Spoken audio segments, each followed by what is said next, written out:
That Apple ID account.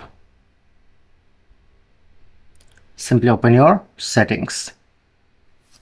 As you can see, showing it to my Apple account. Press on.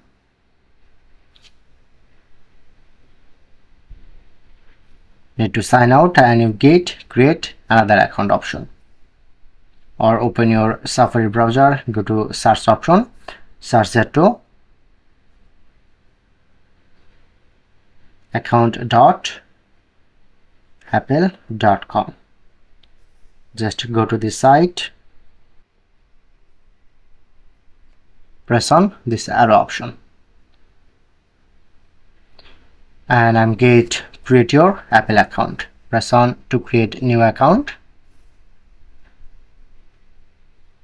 Enter first name, last name, select country, date of birth, enter email address, password, confirm password, and enter phone number. Then fill up and continue. Then successfully create a new Apple account.